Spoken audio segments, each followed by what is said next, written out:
আমার মতন পাবলিক কারা আছেন যারা ঈদের আগের ভিডিও এবং ঈদের পরের দিনের ভিডিও এখনও আপলোড করতে পারেন নাই? তারা কে কে আছেন অবশ্যই কমেন্ট করতে জানাতে ভুলবেন না। হ্যালো এভরিওয়ান, আসসালামু আলাইকুম। চলে আসলাম নতুন একটা ভিডিও নিয়ে। আলহামদুলিল্লাহ আমি ভালো আছি, আপনারা কেমন আছেন অবশ্যই জানাতে ভুলবেন না। দেখতে দেখতে কিন্তু ঈদের তৃতীয় দিনও পার হয়ে গেল। এই ভিডিওটা ছিল কিন্তু আমার ঈদের দ্বিতীয় দিন। এত ব্যস্ততার কারণে, বাসায় মেহমান থাকার কারণে কিন্তু এমন একটা অবস্থা, মানে আমার মতন অবস্থা মানে কম বেশি গৃহিণীদের সবারই থাকে, কারণ ভিডিও আপলোড করা হচ্ছে না। এটা কিন্তু আমার ঈদের দ্বিতীয় দিন ভিডিও ছিল। বাসায় মেহমান আসতেছিল, হঠাৎ খবর পেলাম বাসায় মেহমান আসতেছিল। তো কী যেহেতু ঈদের দিন, তাই এখানে কিন্তু হালকা ফুলকা বাসায় যা ছিল ওটা দিয়েই কিন্তু চিকেনের মেহমানদারি করে নিলাম। তো এখানে আমি প্রায় ডিম সিদ্ধ করে নিলাম কয়েকটার মতন, যেহেতু মেহমান অনেকটাই ছিল। আর এখানে পেঁয়াজের বেরেস্তাটা আগে বের করে নিছি। এবার এখানে বড় বড় কয়েকটা রুই মাছ ছিল, রুই মাছটা বের করে তাড়াতাড়ি ঝটপট যেটা করা যায়, কারণ মেহমান আসতে কিন্তু আর 1 থেকে 1.5 ঘন্টা লাগবে। তাই এর ভিতরে আমার যেটুকু করতে হবে আমি এর ভিতরে শর্টকাটের ভিতরে তাড়াতাড়ি করে নিলাম। তো মাছটা আমি ভাজা ভাজা করে নেব, যেহেতু পোলাও রান্না করব আর চিকেন কোরমা রান্না করব আর ডিমের কোরমা রান্না করব এবং গরু মাংসের সাথে থাকবে। তো এটা যত তাড়াতাড়ি সম্ভব আমি করে নিলাম। সাথে ভাত পোলাও কিন্তু দুটোই থাকে। অনেকে কিন্তু পোলাও খেতে এই গরমে পছন্দ করে না, আবার অনেকে পোলাও খেতে পছন্দ করে। আর যেহেতু হচ্ছে কিনা পোলাও আমার হাতেরটা এবার এত পরিমাণ মজা হয়েছে যে আমি নিজেও ভাবতে পারি না, কারণ এইভাবে পোলাও আমার শাশুড়ি মা সবসময় রান্না করে। ওনার সবসময় দেখতাম পারফেক্ট।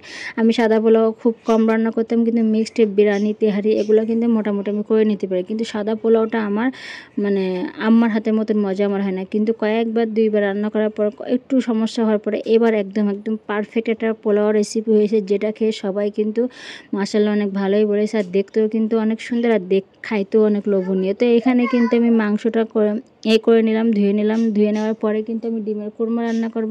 আর যেহেতু বাসায় ব্যস্ততার কারণে অনেকটা প্যারা ছিল, তার কারণে কিন্তু প্রতিটা স্টেপ বাই স্টেপ ভিডিও করা হয় না। এখানে কিন্তু আমি রান্নার মাঝখানে হাতের কাছে যেহেতু ফোনটা ছিল, একটু কিছু কিছু ভিডিও শ্যুট করে নিয়েছিলাম। তো এক সাইডে কিন্তু আমি ভাত চড়াই রাখছিলাম, অন্য সাইডে কিন্তু আবার পোলাও আমি সবার লাস্টে রান্না করব।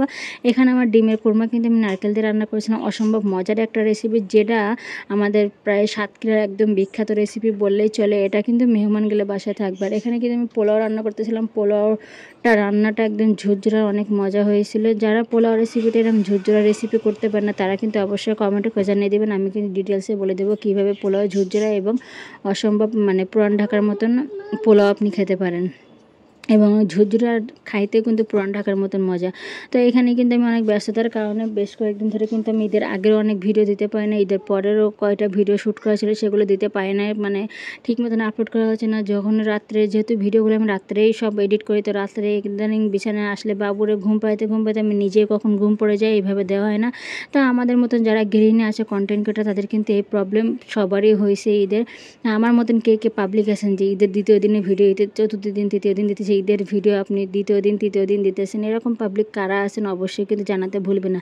আর আমার রান্না কিন্তু এখানে প্রায় শেষ হয়ে গেছিলো। আমি কিন্তু পোলাওটা দেখতেই পাচ্ছেন অসম্ভব মজা। তো এখানে কিন্তু আমি টেবিলে সব কিছু, যেহেতু মেহমানও চলে আসছিলাম পোলাও শেষ হতে হতে, তো মেহমানদের জন্য এখানে সব রেডি করে দিয়ে দিলাম। মেহমানরা থাকাকালীন সবাই ছিল একটু বিকালে ঘুমাই গেছিলো। আর এখানে যেহেতু ঈদের সময় সব বাইরে চলে গেছে, আর বাবু হচ্ছে না, ও যায় নাই, ঘুমাচ্ছিল। তো ভাবলাম ওকে নিয়ে একটু খেলা, বাসার সামনে স্লিপার নিয়েও খেলা করতেছিল, দুষ্টামি করতেছিল আমার সামনে।